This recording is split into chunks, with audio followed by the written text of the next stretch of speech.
चलिए अब question number 3 को देखते हैं। क्वेश्चन नंबर 3 में दिया है, यहाँ पे कुछ क्वेश्चंस दिया है, ठीक है, पार्ट वाइज पार्ट करके। इसमें बताया गया है कि इन क्वेश्चनों से क्या करना है, इन क्वेश्चनों से हमें समीकरण तैयार करना है और उस समीकरण को प्रतिस्थापन विधि द्वारा सॉल्व करना है। तो चलिए इस क्वेश्चन से सबसे पहले हम समीकरण निकालते हैं, उसके माध्यम से हम प्रतिस्थापन विधि से सॉल्व कर देंगे। तो चलिए क्वेश्चन को देखते हैं क्या दिया है। दो संख्याओं का अंतर 26 है और एक संख्या दूसरी संख्या का 3 गुनी है, ठीक है। दो संख्याओं का अंतर 26 है और एक संख्या दूसरी संख्या का 3 गुनी है, उन्हें ज्ञात कीजिए। दो संख्या है जिसके बीच का अंतर, दोनों का अंतर कितना है, 26 दिया है और पहली जो संख्या है एक संख्या है ना, तो दूसरी संख्या का क्या है, 3 गुनी है। तो उन दोनों संख्याओं को ज्ञात करना है। तो जो इसमें प्रश्न में पूछा गया है निकालने के लिए वही मानेंगे, यहाँ हल लिखेंगे और मानेंगे। माना कि पहली संख्या इज इक्वल टू, मान लेंगे हम x है।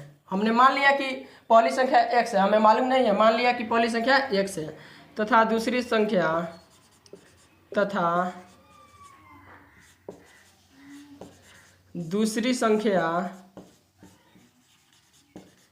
इस इक्वल टू y है। हमने दोनों संख्या को मान लिया, एक संख्या को x माना और दूसरा संख्या को y माना। इसमें बोला क्या जा रहा है, क्वेश्चन में बोला जा रहा है कि दो संख्याओं का अंतर 26 है। तो संख्या मालूम नहीं है, हमने संख्या को मान लिया है और इन दोनों संख्याओं को अब बोला जा रहा है बुक से कि इनका अंतर क्या है, 26 है। यहाँ से चलेंगे हम प्रश्न से, लिखेंगे प्रश्न से, यहाँ से प्रश्न से चलेंगे। दो संख्याओं का अंतर 26 है। हमारे हिसाब से अगर इन दोनों संख्याओं का अंतर निकालेंगे तो ये होगा, और बुक में क्या बोला जा रहा है कि दोनों संख्याओं का अंतर 26 है। इसको समीकरण 1 हम मान लेंगे। दूसरा कंडीशन क्या बोला जा रहा है कि एक संख्या दूसरी संख्या की 3 गुनी है। एक संख्या जो है ना दूसरी संख्या की 3 गुनी है। तो अब देखिए, एक संख्या हमने माना है x और दूसरा संख्या क्या माना है, दूसरा संख्या हमने माना है y।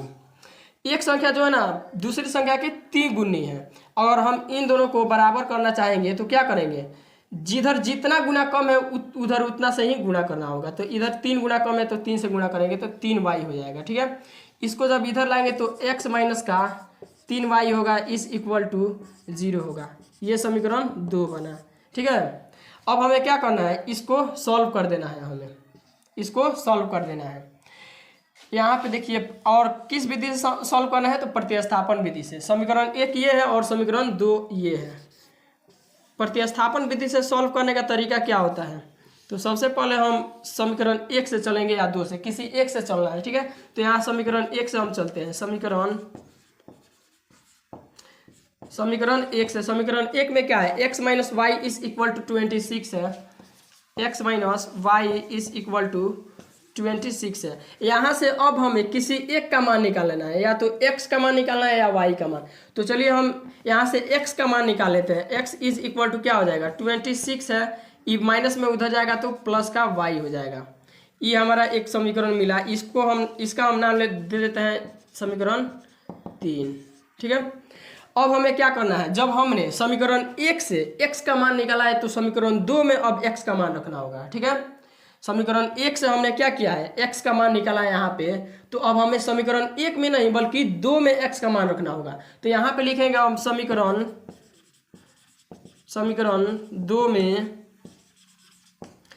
x का मान रखने पर, समीकरण 2 में x का मान रखने पर, समीकरण 2 क्या है, तो x minus 3y is equal to 0 है। x minus 3y is equal to 0 है। इसमें हमें x का मान रखना है, तो x का स्थान पर क्या रखेंगे, तो 26 प्लस y। यहाँ पे x के स्थान पर 26 प्लस y रखेंगे और माइनस का यहाँ से क्या है, 3y है और इज इक्वल टू 0 हो जाएगा। इसको आगे सॉल्व करेंगे तो ये यहाँ से देखिए अब क्या करना है हमें, ये देखिए यहाँ पे 26 को उधर कर देते हैं हम, ठीक है। तो ये प्लस में उधर जाएगा तो माइनस हो जाएगा। यहाँ से प्लस का y और माइनस का 3y, इसको घटाएंगे तो कितना होगा, माइनस का 2y बचेगा इधर, माइनस का 2y इस इक्वल टू ये जाएगा उधर तो माइनस का 26 होगा। यहाँ से क्या करेंगे हम, माइनस से माइनस कटेगा और यहाँ से y का मान जब निकालेंगे तो क्या होगा, 26 को ये 2 डिवाइड करेगा तो 2 से ये 26 कितना बार में जाएगा, तो 13 बार में जाएगा। यानी कि हम कह सकते हैं y का मान क्या निकल के आएगा हमारे पास, तो 13 निकल के आया, y का मान 13 निकल के आया।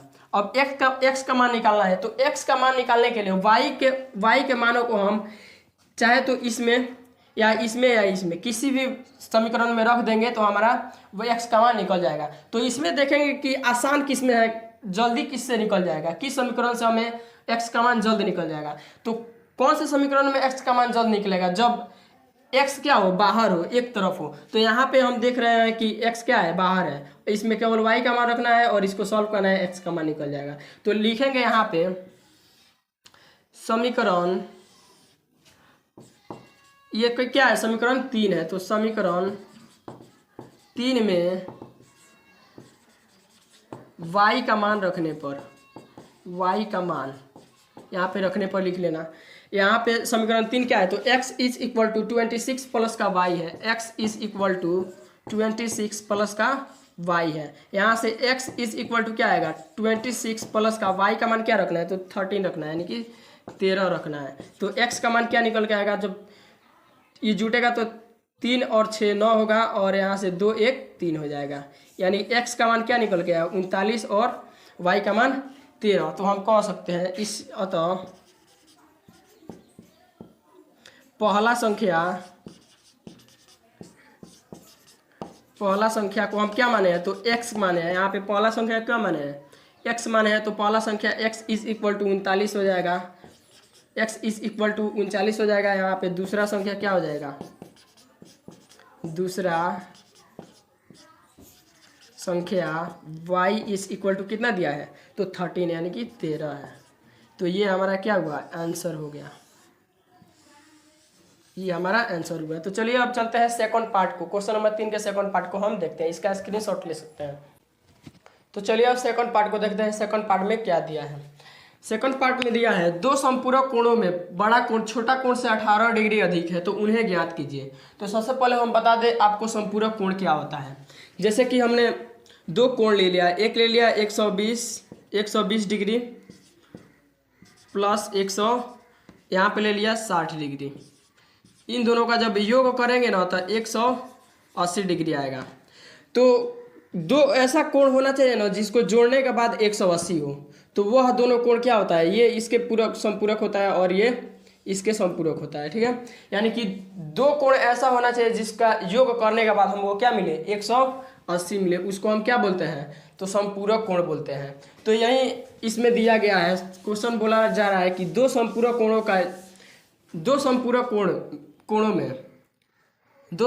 कोण में बड़ा कोण छोटा कोण से 18 डिग्री अधिक है, तो उन्हें ज्ञात कीजिए। तो इसको चलिए हम सॉल्व करते हैं। यहाँ पे लिखेंगे हल, और सबसे पहले हम मान लेंगे कि माना कि बड़ा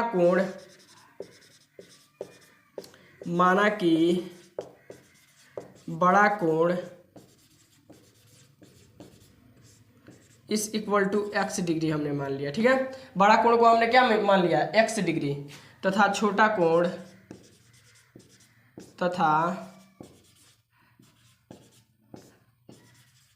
कोण को हमने मान लिया y डिग्री। बड़ा वाला कोण को x डिग्री और छोटा वाला कोण को हमने y डिग्री मान लिया। अब देखिए हम जानते हैं कि क्या होता है, दो संपूरक कोणों को जब जोड़ा जाता है ना, दो ऐसा कोण जिसको हम जोड़े तो 180 है, तो वह एक कितना होता है, क्या बोला जाता है, उसको संपूरक कोण बोला जाता है। तो यहाँ पे एक कोण को हमने मान लिया बड़ा वाला को x और छोटा वाला कोण को y माना है।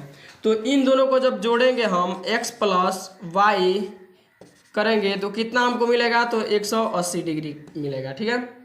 इसमें से संपूरक कोणों में से एक कोण को बड़ा मान लिया, एक बड़ा वाला कोण को x माने हैं और छोटा वाला कोण को y माने हैं। इन दोनों को जब योग करेंगे ना तो 180 हमको मिलेगा। ये समीकरण हमको 1 मिल गया। अब आगे देखिए क्या दिया है, बोला जा रहा है कि बड़ा कोण जो है ना छोटा कोण से 18 डिग्री अधिक है। तो ये प्रश्न से चलेंगे, प्रश्न में बोला जा रहा है, प्रश्न से चलेंगे।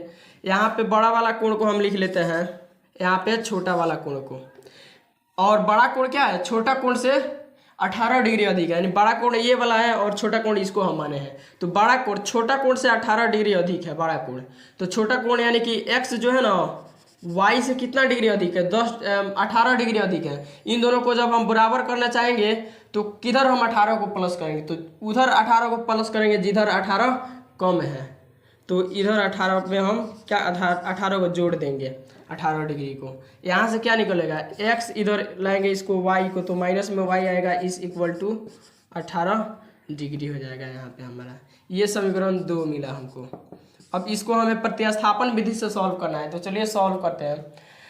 सबसे पहले हम क्या करेंगे, इसमें सबसे पहले हम लिखेंगे यहाँ पे समीकरण 1 या किसी से भी चल सकते हैं। तो समीकरण 1 से हम चलते हैं, समीकरण 1 से चलेंगे और किसी एक का मान हमें निकाल लेना है, x या y का मान।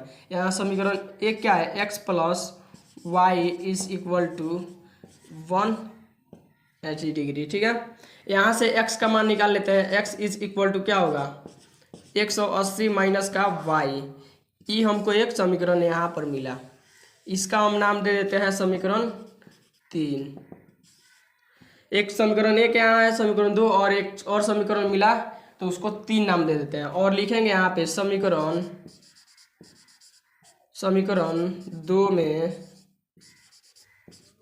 2 में x का मान रखने पर, समीकरण 2 में x का मान रखने पर। अब समीकरण 2 में हम x का मान क्यों रख रहा है, क्योंकि हम समीकरण 1 से x का मान निकाले हैं। अगर हम समीकरण 2 से x या y का मान निकालते हैं ना, तो समीकरण 1 में रखना पड़ता है। अगर हम समीकरण 1 से निकाले हैं तो समीकरण 2 में हमें मान को रखना होगा। तो समीकरण 2 में x का मान रखेंगे, तो यहाँ पे समीकरण 2 है x minus Y is equal to 18 है। ठीक है, यहाँ पे हमें क्या रखना है, x का मान रखना है। x का मान कितना रखना है, तो 180 माइनस का y, x के स्थान पे 180 लिखेंगे और माइनस का y लिखेंगे, और यहाँ पे माइनस है y है और इज इक्वल टू 18। ठीक है, यहाँ से अब इसको उधर करेंगे, अंक वाले को अंक वाले के साथ। यहाँ माइनस का y और माइनस का y जुटेगा तो माइनस का 2y हो जाएगा इज इक्वल टू, ये 18 इधर है और ये प्लस में उधर जाएगा तो माइनस का 180। यहाँ पे इसको लिख देते हैं हम माइनस का 2y इज इक्वल टू, जब हम 180 में से 18 को घटाएंगे, 180 में से 18 को घटाएंगे तो यहाँ पे ये देगा एक, इसको तो 10 हो जाएगा, 10 में से 8 जाएगा तो 2 आएगा, यहाँ पे 7 बचा, 7 में से 1 जाएगा तो 6 आएगा, यानी कि 162 डिग्री। यहाँ पे क्या निकलेगा, 162 डिग्री और माइनस में निकलेगा। ठीक है, माइनस का चिन्ह यहाँ पे बड़ा है, माइनस से माइनस कट जाएगा। यहाँ पे y का मान क्या निकल के आएगा, 162 डिवाइडेड बाई 2। इसको जब काटेंगे 2 से तो कितना बार में जाएगा, 8 और 1 81 बार में, यानी y का मान क्या निकल के आया, 81। ठीक है, अब हमें x का मान निकालना है। ठीक है, यहाँ पे छोटा वाला कोण को हम y माने और छोटा वाला कोण तो हमें मिल गया 81 डिग्री। अब हमें बड़ा वाला कोण यानी कि x का मान निकालना है। तो किसी भी समीकरण में, समीकरण 1 या समीकरण 2 या समीकरण 3 में, किसी भी समीकरण में हम y का मान अगर रखेंगे तो हमें x का मान निकलेगा। तो यहाँ पे देखेंगे आसान किस में है, तो x वाला जब अकेले जिस समीकरण में रहे ना वो आसान होता है, एक साइड रहे बराबर के। तो यहाँ पे है वैसा कंडीशन, तो इसको हम क्या करेंगे, समीकरण 3 है तो हम लिखेंगे समीकरण 3 में y का मान रखने पर, y का मान रखने पर समीकरण 3 क्या है, तो x is equal to 180 degree minus का y, x is equal to 180 degree minus का y है। यहाँ से x का मान निकालेंगे तो क्या होगा, 180 डिग्री माइनस का y का मान कितना है, तो 81 है, 81 है। यहाँ से 81 डिग्री, x का मान क्या निकल के आएगा, जब हम 180 में से 81 को घटाएंगे तो कितना आएगा, यहाँ से आएगा 9 आएगा, फिर यहाँ से 9, 99 डिग्री आएगा, x का मान 99 डिग्री आएगा। यहाँ पे इसलिए लिखेंगे, यहाँ पे इसलिए यहाँ पे बॉक्स ऐसे बनाएंगे और इसमें लिख देंगे बड़ा कोण x माने है, तो x का मान कितना है, तो 99 डिग्री, और छोटा कोण क्या होगा, छोटा कोण को हम y माने हैं, y का मान कितना है, तो 81 डिग्री। इस तरह हमने क्या किया, दोनों कोणों को प्राप्त कर लिया। इसका स्क्रीनशॉट ले सकते हैं। तो चलिए अब थर्ड पार्ट को हम देखते हैं थर्ड पार्ट में क्या दिया है। थर्ड पार्ट में दिया है एक क्रिकेट टीम के कोच ने 7 बल्ले तथा 6 गेंदें 3800 रुपये में खरीदी। बाद में उसने 3 बल्ले तथा 5 गेंद 1750 रुपये में खरीदी। प्रत्येक बल्ला तथा प्रत्येक गेंद की कीमत ज्ञात कीजिए। तो इसमें जो दिया है ना, अब ज्ञात करने के लिए उसी को पहले मान लेंगे। हमें तो मालूम नहीं है कि एक गेंद और एक बल्ला का कीमत क्या होगा, तो हल यहाँ पर लिखेंगे और जो दिया है उसी को हम मान लेंगे। माना कि एक बल्ला का कीमत, एक बल्ला का मूल्य हम मान लेते हैं x रुपया। हमने एक बल्ला का मूल्य x रुपया मान लिया। अब हम मान लेते हैं यहाँ पे तथा एक गेंद का कीमत,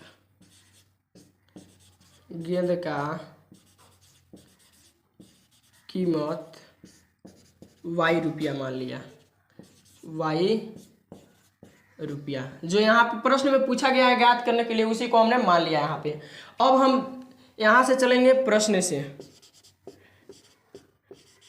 प्रश्न में क्या बोला जा रहा है? बोला जा रहा है कि एक कोच ने 7 बल्ला और 6 गेंद 3800 रुपये में खरीदा। तो अगर आपसे पूछा जाए एक बल्ला का कीमत अगर 10 रुपया है तो 2 बल्ला का कीमत कितना होगा? तो 2 गुणे 10 करेंगे आप, यानी कि जितना बल्ला निकालना है उतना को कितना से गुणा करना पड़ेगा? तो एक बल्ले की कीमत से। अगर 5 बल्ला पूछा जाए कि 5 बल्ला का कीमत कितना है, तो 5 गुणे 10 करेंगे आप, यानी कि 50 रुपया करेंगे। यहाँ पे 20 रुपया होगा। इसी प्रकार से एक बल्ला का कीमत हमने x रुपया माना है, तो 7 बल्ला का कीमत कितना होगा? 7 बल्ला का कीमत कितना होगा? तो 7x। एक बल्ला की कीमत में 7 बल्ला को जब गुना करेंगे तो 7 बल्ला का कीमत हमें मिल जाएगा। ठीक है। और देखिए यहाँ पे दिया है 6 गेंदें खरीदी, तो एक गेंद का मूल्य y रुपया माने है, तो 6 गेंद का कीमत कितना होगा? 6y होगा। और बोला जा रहा है कि इन दोनों को खरीदने के बाद दोनों का जो मूल्य उसने कितना दिया कि खरीदारी के बाद कितना रुपया देना पड़ा उसको? तो 3800 रुपया। ठीक है, 3800 रुपया देना पड़ा। एक गेंद का कीमत, एक बल्ला की कीमत x रुपया, तो 7 बल्ला का कीमत कितना हो जाएगा? 7x रुपया। ठीक है। यहाँ पे क्या है?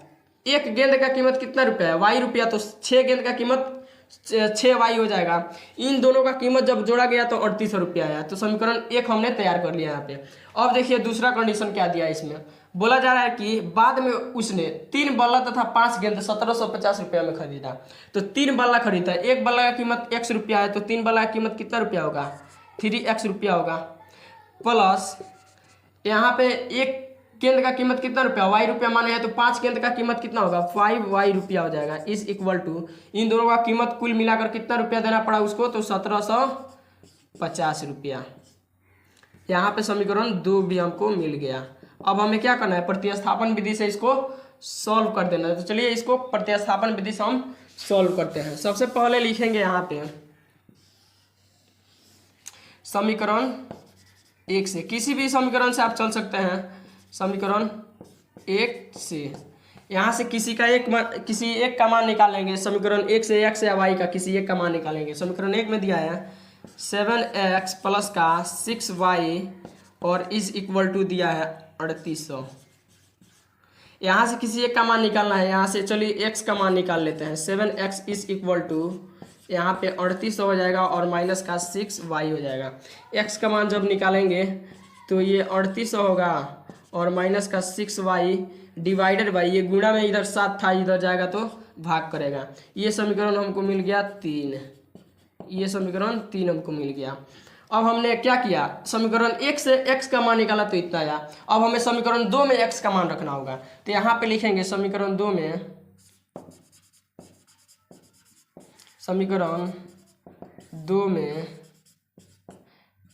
x का मान रखने पर, समीकरण 2 में हमें x का मान जब रखेंगे हम तो क्या होगा? यहाँ पे समीकरण 2, यहाँ पे 3x plus 5y is equal to 1750। 3x plus 5y is equal to 1750। यहाँ पे x का मान कितना रखना है, तो 3800 माइनस का 6y डिवाइडेड बाई 7, तो यहाँ 3 ऐसे हो जाएगा। इसमें जब हम x का मान रखेंगे तो 3800 होगा माइनस का 6y डिवाइडेड बाई 7 होगा, और यहाँ से प्लस का 5y है, प्लस का 5y लिखेंगे और इज इक्वल टू 1750 को हम लिखेंगे। इसको अब चलिए सॉल्व कर लेते हैं। यहाँ पे कुछ कटना, ये तो कटने वाला तो नहीं है। अब क्या करेंगे, इसमें हमें गुणा करना पड़ेगा। तो चलिए इसको गुणा करते हैं हम। यहाँ पे 3800 में जब 3 से गुणा करेंगे तो कितना आएगा, यहाँ पे 8 तिरके 24 हो जाएगा और 3 तिरके 9 और 2 11 हो जाएगा, यानी 11,400 यहाँ से आएगा। और जब माइनस का माइनस यहाँ पे लिखेंगे, 6 में जब 3 से गुणा करेंगे 6 तिरका 18 होगा और y आ जाएगा यहाँ पे 18y डिवाइडेड बाई 7। यहाँ से क्या है, प्लस का 5 इज इक्वल टू माइनस का प्लस का 5 इज इक्वल टू 1750 प्लस का 5y इज इक्वल टू 1700। इसको फ्रेश करके लिख देते हैं। जब गुणा करेंगे इसको तो कितना आएगा हमारा 11,400 आएगा, और माइनस का 18y आएगा डिवाइडेड बाई यहाँ से 7 आएगा, प्लस का 5y है तो 5y लिखेंगे, यहाँ पे भी 1 दे देंगे, इज इक्वल टू 1750। यहाँ से जब इसका एलसीएम निकालेंगे तो कितना आएगा, 7 आएगा, एलसीएम 7 आएगा। और 7 में ये तो इतना ही रहेगा, 7 में 7 से भाग देंगे तो 1 आएगा, 1 में इन सब में गुना करेंगे तो कितना आएगा, 1 ही आएगा, माइनस का 18y। यहाँ से 1 से जब भाग दिया जाएगा 7 को तो 7 बार में जाएगा, और 7 में जब 5 से गुणा करेंगे तो 7 5 प्लस का 35 इस इक्वल टू यहाँ से क्या हो जाएगा 1750। जब 3 गुणा करेंगे इसको तो यहाँ से ये इसके साथ गुणा हो जाएगा, यहाँ से 14,11,400 माइनस का 18y और प्लस का 35y यहाँ रहेगा, ठीक है। यहाँ पे 7 में 5 से गुणा करेंगे तो 7 5 35 अब आएगा y। इसको सॉल्व करेंगे तो माइनस का 18 और प्लस का 35 घटाएंगे तो कितना होगा, 35 में से जब 18 घटाएंगे 15 8 7 15, यहाँ से 17 आएगा, 17 यहाँ से आएगा, माइनस का 17y आएगा। जब इन दोनों को सॉल्व करेंगे तो इस इक्वल टू यहाँ से इसको गुणा करेंगे तो इतना ही आएगा, और 7 में जब 1750 को गुणा करेंगे तो कितना आएगा, 0 आएगा, और 7 5 35 7 7 49 और 3 52 और 7 5 12 12,250 आया। इन दोनों को एक साथ करेंगे और इसको इधर ही रहने देंगे, यहाँ से 17y होगा इस इक्वल टू 12,250 माइनस का 11,400। प्लस का यहाँ पे चिन्ह रहेगा, बड़ा है प्लस का चिन्ह, यहाँ पे सॉरी यहाँ पे सॉल्व किया है इसको तो किसका चिन्ह बड़ा है, तो इसका चिन्ह बड़ा है, यानी प्लस वाला का, ठीक है। तो प्लस रहेगा, यहाँ पे प्लस आ जाएगा। इसको जब सॉल्व करेंगे 12,250 में से जब 11,400 को घटाएंगे, 12,250 में से 11,400 को जब घटाएंगे तो यहाँ से 0 आएगा, 5 आएगा, यहाँ पे 8 आ जाएगा, यानी 850 आएगा। यहाँ पे 17y होगा इज इक्वल टू 800, यहाँ से 50 आएगा, 850। यहाँ से y का मान जब निकालेंगे तो 850 ऊपर जाएगा, और ये गुणा में तो इधर 7 से डिवाइड इसको करेगा, 17 5 85 यानी 50। y इज इक्वल टू क्या निकल के आया अब तो 50। y किसको माने हैं, तो y माने हैं हम गेंद का कीमत। तो गेंद का की एक गेंद का कीमत कितना रुपया, 50 रुपये निकल के आया। अब हमें x का मान निकालना है, यानी कि एक बल्ला का कीमत निकालना है। इसके लिए समीकरण 3 में लिखेंगे, समीकरण 3 में y का मान रखने पर, समीकरण 3 में y का मान रखने पर, समीकरण 3 क्या है, तो x है इज इक्वल टू 3800 है और माइनस का 6y है डिवाइडेड बाई यहाँ से 7 है। जब इसमें हम क्या करेंगे, y का मान रखेंगे तो x is equal to 3800 minus का 6 गुणे 50 डिवाइडेड बाई 7 आएगा। यहाँ से इसको आगे सॉल्व करेंगे तो x इज इक्वल टू 38 होगा, और इसमें गुणा करेंगे तो कितना आएगा 6 पचे 30, यानी कि 300 आएगा। 3800 में से जब 300 को घटाएंगे तो कितना आएगा 3500 बचेगा हमारे पास। 3500 हमको यहाँ पे बचेगा हमारे पास, डिवाइडेड बाई 7 है तो 7 से ये 5 बार में जाएगा और यहाँ से 2 जीरो निकलेगा, यानी कि x का मान क्या निकल के आएगा तो 500 रुपया। x का मान कितना रुपया तो 500 रुपया। यहाँ पे फाइनली क्या करेंगे बॉक्स बनाएंगे और लिख देंगे यहाँ पे एक बल्ला का कीमत, एक बल्ला का कीमत, बल्ला का मूल्य, x का मान कितना निकल के आए तो 500 रुपया, और एक गेंद का कीमत कितना हो जाएगा, गेंद का कीमत या मूल्य कितना रुपया हो जाएगा तो y का मान कितना 50 निकल के आए 50 रुपया हो जाएगा। ये हमारा आंसर हुआ। चौथा पार्ट में बोला जा रहा है कि एक नगर में टैक्सी के भाड़े में एक नियत भाड़ा के अतिरिक्त चली गई दूरी पर भाड़ा सम्मिलित किया जाता है। 10 किलोमीटर की दूरी के लिए भाड़ा 105 रुपया तथा 15 किलोमीटर की दूरी के लिए भाड़ा कितना रुपया 155 रुपया है, ठीक है। तो नियत भाड़ा और प्रत्येक किलोमीटर का भाड़ा क्या होगा। एक व्यक्ति को 25 किलोमीटर यात्रा करने के लिए भाड़ा कितना देना होगा। हम आपको सबसे पहले बता दें नियत भाड़ा क्या होता है और अतिरिक्त भाड़ा क्या होता है। जैसे कि यहाँ पे कोई आदमी है जो टैक्सी लिए हुए है, ठीक है, और कुछ क्षेत्र है इतना दूर, मान लीजिए इतना दूर कुछ क्षेत्र है, इसके अंतर्गत अगर कोई व्यक्ति आता है और बोलता है कि हमें यहाँ जाना है, या बोले यहाँ जाना है, या बोल दे कि हमें यहाँ पर जाना है या यहाँ पर जाना है, किसी भी बिंदु पर इस क्षेत्र के अंतर्गत जाना होगा तो इसका भाड़ा नियत होता है। जैसे कि मान लीजिए इसका भाड़ा 5 रुपया है, तो कहीं पर ये बिंदु यहाँ किधर भी जाएगा, ये क्षेत्र के अंतर्गत कहीं पर भी जाएगा ना तो उसको 5 ही रुपया देना पड़ेगा। तो ये नियत भाड़ा होता है कि इस क्षेत्र में कहीं पर भी वो आदमी लेकर जाएगा टैक्सी, तो जो बैठेगा आदमी उसको 5 रुपया देना पड़ेगा। इसके अतिरिक्त अगर आदमी इससे आगे जाता है 1 किलोमीटर दूर जाता है तो प्रत्येक किलोमीटर के दूरी के लिए उसका भाड़ा क्या होता है सम्मिलित किया जाता है, जोड़ा जाता है, प्रत्येक किलोमीटर का किराया उससे लिया जाता है। तो ये तो नियत हो गया, जो किसी क्षेत्र के अंदर अगर ले जाएगा कहीं पर भी ले जाएगा तो उसको उतना देना ही पड़ेगा, चाहे वो टैक्सी में बैठे और 2 डेग जाए या 4 डेग जाए, वहाँ पे उतर जाएगा तो उसको उतना नियत भाड़ा देना होगा। और प्रत्येक किलोमीटर के अलावा अगर नियत भाड़े के अतिरिक्त यानी कि उस क्षेत्र से आगे जाएगा तो प्रत्येक किलोमीटर का भाड़ा उसे जोड़कर देना होगा। तो चलिए हम इसको रफ करके आपको हम सॉल्व करके दिखाते हैं। तो चलिए इसको अब हम सॉल्व करते हैं। इसमें बोला गया था कि नियत भाड़ा क्या होगा तथा प्रत्येक किलोमीटर के लिए भाड़ा क्या होगा। तो सबसे पहले हम मान लेंगे यहाँ पे माना कि नियत भाड़ा को मान लेंगे। सबसे पहले नियत भाड़ा इज इक्वल टू x रुपया हम मान लेते हैं कि भाई जो नियत भाड़ा है ना वो x रुपया है, और प्रत्येक किलोमीटर के लिए भाड़ा तथा प्रत्येक किलोमीटर का भाड़ा हम भाड़ा को मान लेते हैं y रुपया। यानी कि जैसे आप 1 किलोमीटर जो नियत दूरी है ना उससे 1 किलोमीटर दूर जाएंगे तो y रुपया देना पड़ेगा, फिर उससे 1 किलोमीटर और दूर जाएंगे तो फिर y रुपया देना पड़ेगा, यानी कि y ऐड होते जाएगा जितना किलोमीटर आप दूर जाएंगे। अब इसमें बोला जा रहा था कि अगर कोई व्यक्ति 10 किलोमीटर जाता है तो उसको 105 रुपया देना पड़ता है। 10 किलोमीटर जाने का मतलब क्या हुआ, यहाँ से प्रश्न से चलेंगे।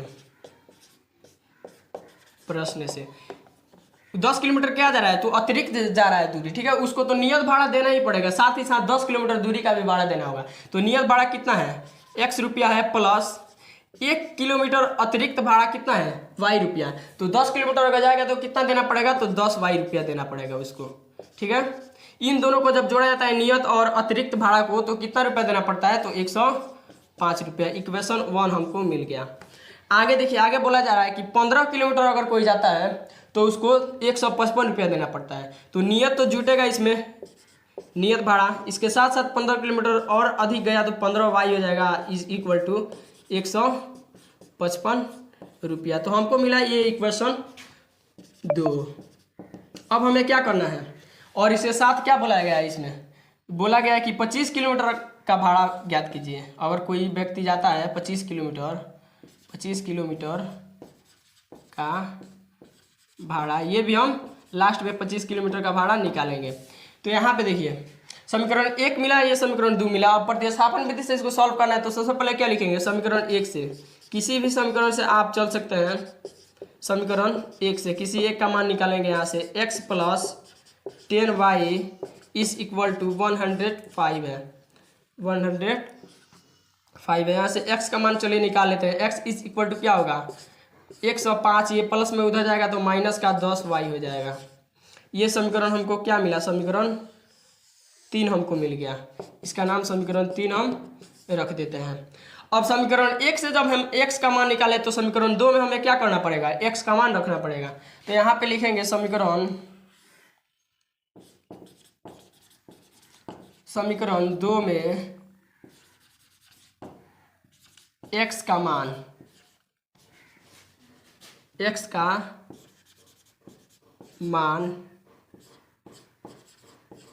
रखने पर, समीकरण 2 में जब x का मान रखेंगे तो कितना आएगा, यहाँ पे समीकरण 2 को पहले उतारेंगे। समीकरण 2 दिया है x plus 15y is equal to 155। इसमें हमें x का मान कितना रखना है, तो 105 माइनस 10y, x का मान 105 माइनस 10y, यहाँ से प्लस का 15y है और इज इक्वल टू 155 है। यहाँ से जब इसको सॉल्व करेंगे, यहाँ से 105 अंक वाला को अंक वाला के साथ भेज देंगे, इसको सॉल्व करेंगे। माइनस का 10y और प्लस का 15y, घटेगा तो कितना आएगा, प्लस का 5y आएगा इज इक्वल टू, यहाँ से जब इसको उधर भेजेंगे तो 155 माइनस 105 होगा। यहाँ से 5y इज इक्वल टू, जब 155 में से 105 को घटाएंगे तो हमें 50 मिलेगा। ठीक है, इसमें जब घटाएंगे तो कितना मिलेगा, 50 मिलेगा। y का मान यहाँ से क्या निकल के आएगा, 50 डिवाइडेड बाई 5, यानी 5 से ये 10 बार में जाएगा, 5 से 10 बार में जाएगा। y का मान क्या निकल के आया, तो 10 रुपया। y का मान 10 निकल के आ गया। अब हमें निकालना है x का मान, यानी कि y का मान, यानी कि प्रत्येक किलोमीटर का भाड़ा तो हम निकाल लिए। अब हमें निकालना है जो ये नियत भाड़ा है वो कितना होगा, यानी x का मान निकाला होगा। तो किसी भी समीकरण में, समीकरण 1, समीकरण 2 और समीकरण 3 में किसी भी y का मान जब हम रखेंगे ना तो x का मान मिल जाएगा। तो समीकरण 3 में हम रख देते हैं, जल्द हो जाएगा। ठीक है, यहाँ पे लिखेंगे समीकरण 3 में y का मान रखने पर, समीकरण 3 में y का मान रखने पर, समीकरण 3 क्या है, तो ये है x is equal to 150 minus का 10y, x is equal to 150 minus का 10y है। इसमें जब y का मान रखेंगे कितना, 10 रखना है, तो x का मान क्या निकल के आएगा, 150 माइनस 10 गुणे 10। यहाँ से x का मान निकल के आएगा 150 माइनस का 10 दहिया का 100। x का मान क्या निकलेगा, 100 में से 150, यहाँ से सॉरी 105 है, यहाँ पे हम 150 लिख दिया, यहाँ पे 105 है, यहाँ पे भी 105। जब 105 में से हम 100 को घटाएंगे तो हमको क्या मिलेगा, 5 मिलेगा। यानी अतिरिक्त भाड़ा कितना निकल के आया, तो 5 रुपया, और जो प्रत्येक किलोमीटर का भाड़ा है वो 10 रुपया, यानी कि और 2 किलोमीटर कोई व्यक्ति जाता है तो 2 किलोमीटर जाता है तो 20 रुपया क्या हो जाएगा, प्रत्येक किलोमीटर का भाड़ा हो जाएगा, और नियत भाड़ा 5 रुपया, यानी 25 रुपया उसको देना होगा। इसी प्रकार से हमें 25 किलोमीटर का भाड़ा निकालना है। ठीक है, 25 किलोमीटर का। तो इसको हम रफ करना चाहेंगे, आप स्क्रीनशॉट ले सकते हैं।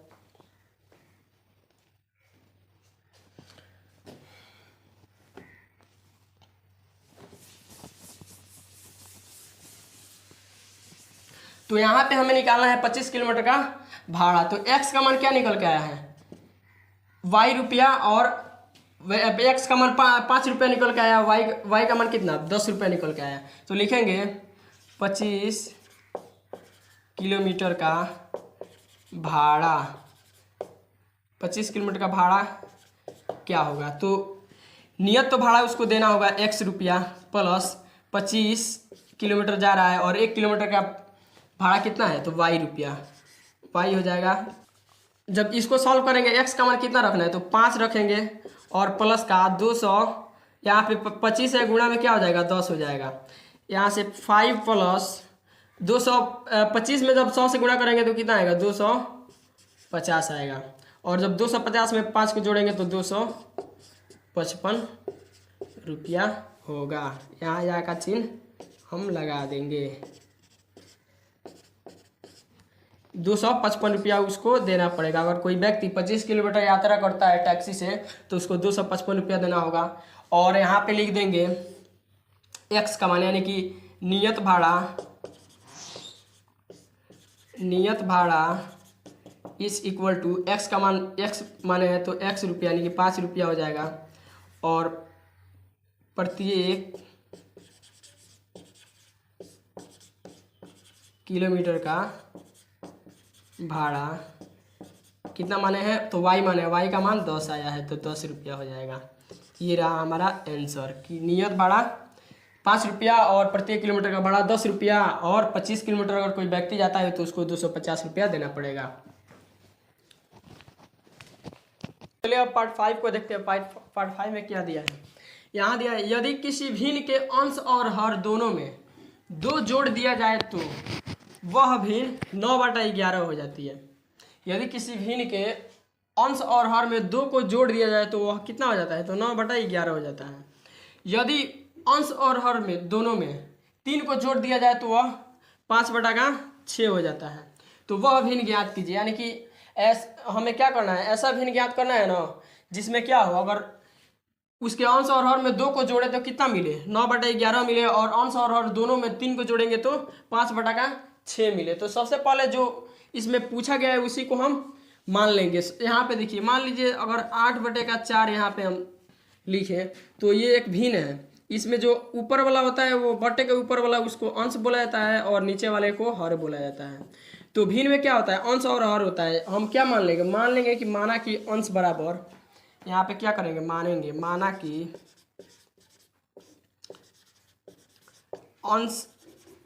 अंश को मान लेंगे अंश इज इक्वल टू एक्स, तथा हर को मान लेंगे हर इज इक्वल टू वाई मान लेंगे।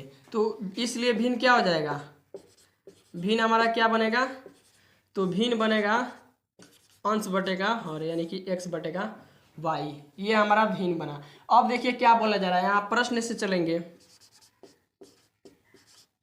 प्रश्न में बोला जा रहा है अंश और हर दोनों में 2 जोड़ दिया जाए। अंश और हर दोनों में 2 जोड़ दिया जाए,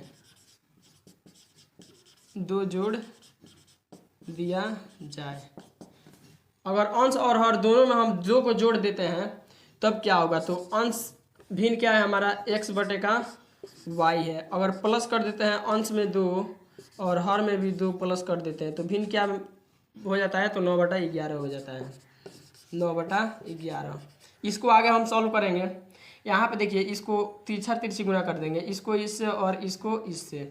तो 11 में जब x से गुणा करेंगे तो 11x आएगा, और प्लस 11 में 2 से तो 22 हो जाएगा।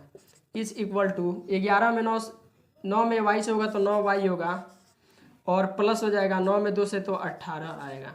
यहाँ से y वाले को इधर भेज देते हैं तो 11x बचेगा, और प्लस में इधर आएगा तो माइनस का 9y होगा। इस इक्वल टू इधर 18 है, ई प्लस में उधर भेजेंगे इसको तो 22 माइनस में हो जाएगा। यहाँ से भिन्न हमारा क्या बनेगा तो 11x और माइनस का 9y इज इक्वल टू, जब हम इसको सॉल्व करेंगे इसके आगे प्लस छुपा है तो प्लस माइनस माइनस होगा। जब 22 में से 18 को घटाएंगे कितना आएगा 4, और चिन्ह बाहर रहेगा माइनस का। यहाँ इक्वेशन 1 हमको मिल गया। ठीक है, ये समीकरण 1 हमको मिल गया। अब हम समीकरण 2 चाहिए। अब देखिए क्या करेंगे, आगे प्रश्न में पढ़ेंगे। आगे बोला जा रहा है कि यदि अंश और हर दोनों में क्या किया जाए 3 को जोड़ दिया जाए तो भिन्न किस में बदल जाता है तो 5/6 हो जाता है। अंश और हर में क्या करना है, दोनों में अंश और अंश और हर दोनों में कितना जोड़ना है, तो 3 को जोड़ना है। 3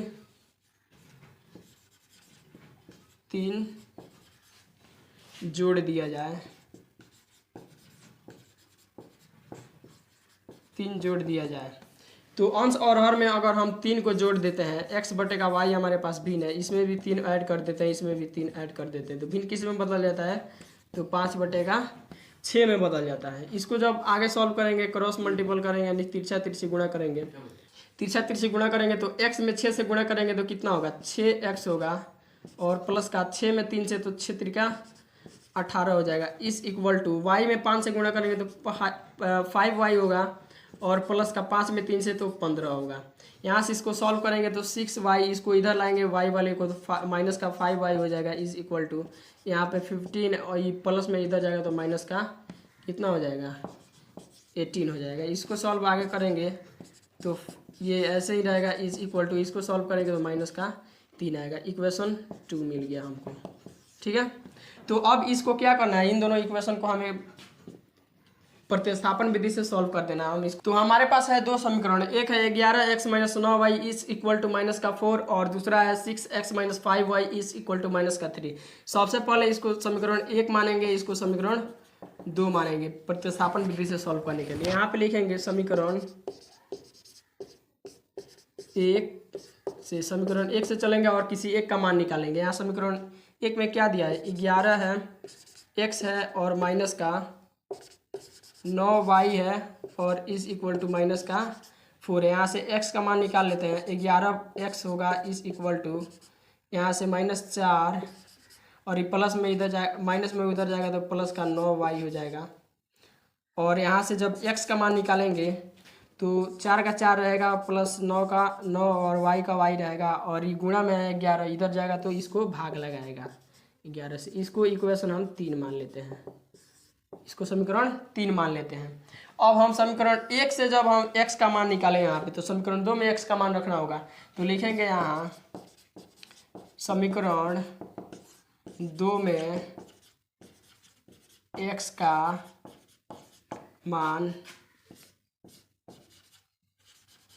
रखने पर, समीकरण 2 में x का मान रखने पर, समीकरण 2 क्या है, तो 6x माइनस का 5y is equal to minus का 3 है। इसमें जब x का मान रखेंगे 6 का 6 रहेगा, और जब इसको रखेंगे यहाँ पे तो क्या हो जाएगा, यहाँ पे माइनस का 4 रहेगा, यहाँ पे माइनस का 4 है, ठीक है, माइनस का 4 लिखेंगे और प्लस का 9y होगा डिवाइडेड बाई 11 होगा, और यहाँ क्या है माइनस का 5 है, यहाँ से माइनस का 5y और इज इक्वल टू माइनस का 3 है। यहाँ पर इसके नीचे 1 रख देते हैं हम, इसका एलसीएम जब इसका यहाँ से यहाँ सब क्या करेंगे, इसको गुणा करेंगे। सबसे पहले 6 चौके माइनस का 24 होगा, प्लस का 9 छके 54y होगा डिवाइडेड बाई 11 यानी कि 11, और माइनस है तो माइनस 5y है divided by 1 is equal to minus का 3। इसको जब आगे सॉल्व करेंगे, इसके बटे के नीचे भी हम 1 को दे देते हैं। एलसीएम इसका लेंगे तो कितना आएगा, एलसीएम लेंगे तो 11 एलसीएम आएगा। 11 में जब 11 से भाग देंगे तो एक बार में जाएगा, और इन सब में हम गुणा करेंगे तो ये सब ऐसे ही उतर जाएगा। प्लस का 54y और माइनस का 1 में जब 11 से भाग दिया जाएगा तो 11 में 5 से गुणा करेंगे तो 55, और y का y 55y होगा इज इक्वल टू माइनस का 3 डिवाइडेड बाई 1। इसको जब आगे हम सॉल्व करेंगे, इसको हम यहाँ पे सॉल्व कर देते हैं। यहाँ पर देखिए क्या होगा, माइनस का 24 का माइनस का 24 रहेगा, और यहाँ प्लस का 54y और माइनस का 55y घटेगा तो माइनस का y आएगा, माइनस का y आएगा, और डिवाइडेड बाई कितना है, तो 11 है यानी कि 11 इज इक्वल टू माइनस का कितना है, इज इक्वल टू माइनस का 3 डिवाइडेड बाई 1। इसको तिरछा तिरछी गुणा करेंगे तो यहाँ 24 1 में 24 माइनस में माइनस 24 में 1 से गुणा होगा माइनस 24 आएगा, माइनस का y रहेगा, यहाँ पे माइनस का 33 आ जाएगा। अब यहाँ पर माइनस का y रहेगा, इसको अंक वाले को अंक वाले के साथ कर देंगे, ये प्लस में हो जाएगा, यहाँ माइनस में इधर है तो, और इसको घटाएंगे तो माइनस का 9 आएगा, माइनस से माइनस कटा, यहाँ y का मान 9 निकल के आ गया हमारे पास, ठीक है। y का मान कितना निकल के आएगा 9। अब हमें x का मान निकालना है, तो x का मान निकालने के लिए हम किस में रख देंगे, अगर इस समीकरण में हम क्या करें y का मान रखेंगे तो x का मान इक्वल के आ जाएगा। तो चलिए हम यहाँ पर लिख देते हैं, यहाँ पे हम रख के दिखा देते हैं आपको। समीकरण 3 में y का मान, यहाँ पे y का मान रखने पर लिख लीजिएगा। अब समीकरण 3 में y का मान रखेंगे, समीकरण 3 क्या है, तो x is equal to minus का 4 प्लस का 9y डिवाइडेड बाई 11। इसको x is equal to minus का 4 रहेगा प्लस का 9 गुणा y का मान कितना निकला है, तो 9 निकला है, तो 9 गुणा में हो जाएगा डिवाइडेड बाई 11 यानी कि 11। x का मान क्या निकल के आएगा, माइनस का 4 और प्लस का 9 9 81 हो जाएगा डिवाइडेड बाई 11। x का मान यहाँ से निकलेगा, इसको जब सॉल्व करेंगे तो प्लस का कितना आएगा 77 आएगा डिवाइडेड बाई 11। 11 से कितना बार में जाएगा, 7 बार में जाएगा, यानी x का मान क्या निकल के आएगा 7। तो हमारे पास x का मान 7 निकला और y का मान 9 निकला। इसलिए लिखेंगे यहाँ पे, इसलिए भिन्न क्या होगा, इसलिए भिन्न हमारा क्या होगा, अंश किसको माने हैं, तो अंश माने थे x वाले को, तो 7 हो जाएगा और बटे का 9 हो जाएगा, यानी कि भिन्न हमारे हमको कितना मिला 7 बटे का 9। अगर 7 बटे का 9 में हम अंश और हर में 2 को जोड़ेंगे तो हमको कितना मिलेगा 9 बटा 11 मिलेगा, और 7 बटा 9 में अगर हम 3 को दोनों ऊपर और नीचे जोड़ेंगे अंश और हर में तो हमको 5 बटा 6 मिलेगा। तो इसका स्क्रीनशॉट ले सकते हैं। तो चलिए क्वेश्चन नंबर 3 के पार्ट 6 को देखते हैं, ये लास्ट पार्ट है इस क्वेश्चन का। इसमें दिया गया है कि 5 वर्ष बाद जैकब की आयु उसके पुत्र की आयु से 3 गुनी हो जाएगी। ठीक है, 5 वर्ष बाद जैकब की आयु उसके पुत्र की आयु से 3 गुनी हो जाएगी। 5 वर्ष बाद जैकब की आयु उसके पुत्र की आयु की 7 गुनी थी, तो उसकी वर्तमान उम्र क्या है, उनका वर्तमान उम्र निकालना है। तो सबसे पहले जो इसमें पूछा गया है उसी को हम मान लेंगे। यहाँ पे मानेंगे, माना कि जैकब का वर्तमान उम्र जैकब का वर्तमान उम्र मान लेंगे x वर्ष तथा पुत्र का वर्तमान उम्र हो जाएगा y वर्ष मान लेते हैं। जैकब का वर्तमान उम्र x वर्ष और पुत्र का वर्तमान उम्र y वर्ष। अब यहाँ पे क्या दिया गया है, 5 वर्ष बाद जैकब की आयु पुत्र की आयु से 3 गुनी हो जाएगी। ठीक है, 5 वर्ष बाद अगर आपसे पूछा जाए आपका एज मान लीजिए 10 वर्ष है, तो 5 वर्ष बाद आपका एज कितना होगा, तो आप बोलेंगे 15 वर्ष होगा। आपने क्या किया इसके साथ, तो वर्तमान उम्र में अभी जो उम्र है जितना वर्ष बाद पूछा गया है उतना क्या किया आपने, ऐड कर दिया। तो 5 वर्ष बाद पूछा गया था तो 10 में 5 ऐड किया तो 15 वर्ष हो गया।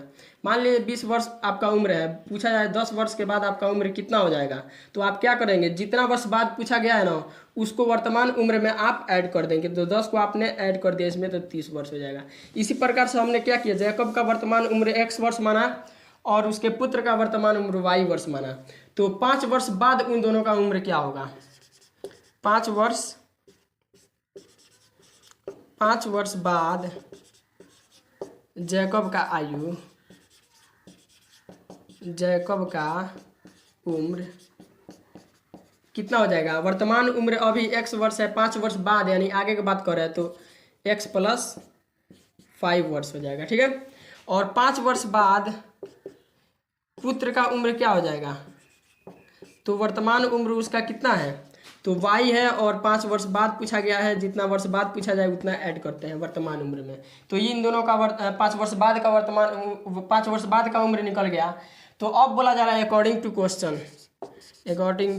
क्वेश्चन यानी प्रश्न से अब चलेंगे।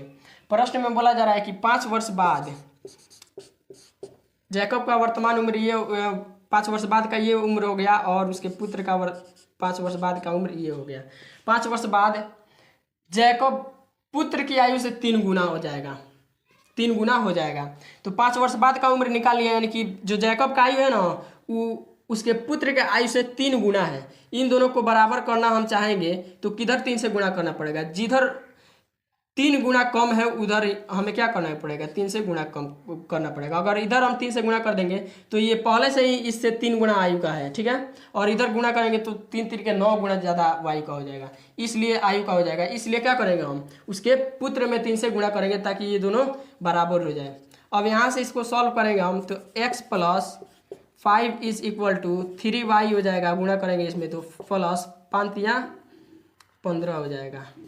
और यहाँ से x y को इधर लाएंगे तो 3y होगा और इज इक्वल टू इधर 15 है, इधर अंक वाला इधर भेजेंगे 5 को तो माइनस का 5 हो जाएगा। यहाँ से x minus 3y is equal to 10, equation 1 यानी समीकरण 1 हमको ये वाला मिल गया। x minus 3y is equal to 10, ठीक है। अब आगे चलिए हम देखते हैं इस क्वेश्चन को, आगे क्या दिया है। आगे बोला जा रहा है कि 5 वर्ष पूर्व जैकब की आयु उसके पुत्र की आयु की 7 गुनी थी, ठीक है। 5 वर्ष पूर्व का अगर आपसे पूछा जाए आपका उम्र मान लीजिए 20 वर्ष है तो 5 वर्ष पूर्व आपका एज कितना होगा, तो आप क्या करेंगे 20 में से 5 को घटा देंगे, यानी कि पूर्व यानी पहले का एज पूछा जा रहा है, ठीक है। यानी कि जितना वर्ष पूर्व का एज पूछेगा वर्तमान उम्र में उतना एज क्या करेंगे घटा देंगे हम। तो जैकब का 5 वर्ष पूर्व का उम्र क्या हो जाएगा, जैकब 5 वर्ष पूर्व लिखेंगे 5 वर्ष पूर्व जैकब का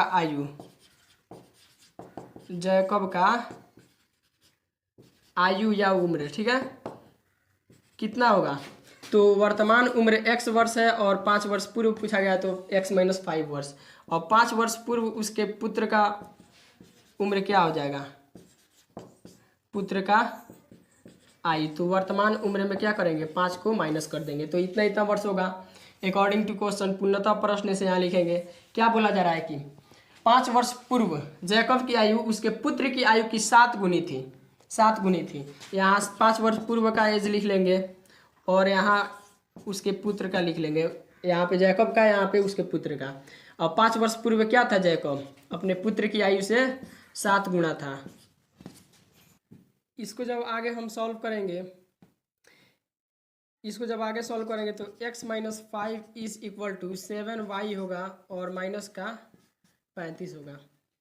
यहाँ से y वाले को इधर लाएंगे, x माइनस का 7y is equal to minus का 35 इधर बचेगा, ये प्लस माइनस में इधर जाएगा तो प्लस का 5 हो जाएगा।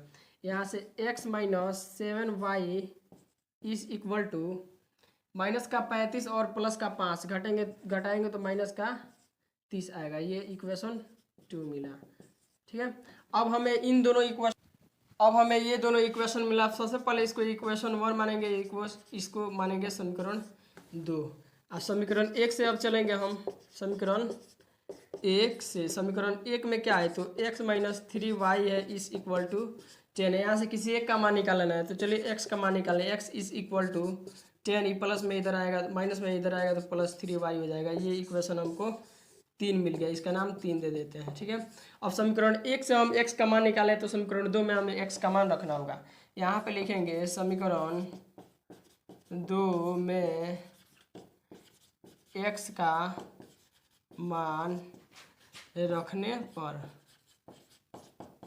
समीकरण 2 में x का मान रखने पर समीकरण 2 क्या है तो x माइनस 7y है इज इक्वल टू माइनस का 30। यहाँ पे x का मान क्या रखना है तो 10 प्लस का 3y, 10 प्लस का 3y और यहाँ से माइनस का 7y है इज इक्वल टू माइनस का 30। यहाँ से इसको उधर भेजेंगे और इन दोनों को काम करेंगे तो प्लस का 3y और माइनस का 7y घटेगा तो माइनस का 4y होगा इज इक्वल टू माइनस का 30। ई प्लस में 10 इधर भेजेंगे तो माइनस का 10 हो जाएगा। अब यहाँ से माइनस का 4y इज इक्वल टू जुटेगा तो माइनस का 40 हो जाएगा। माइनस से माइनस कटेगा और 4 से ये 10 बार में कटेगा, यानी y का मान फाइनली कितना निकल के आया तो 10। y का मान 10 हमको मिल गया। अब x का मान निकालना है तो x का मान निकालने के लिए हम किसी भी इक्वेशन में हम y का मान रख सकते हैं। तो देखेंगे आसान किस में, तो समीकरण 3 में आसान है x का मान निकालना। x is equal to 10 plus 3y है। यहाँ पे y का मान सिर्फ रखेंगे, x का मान मिलेगा 10 का 10 रहेगा प्लस का 3 गुणा में y का मान कितना है तो 10 है।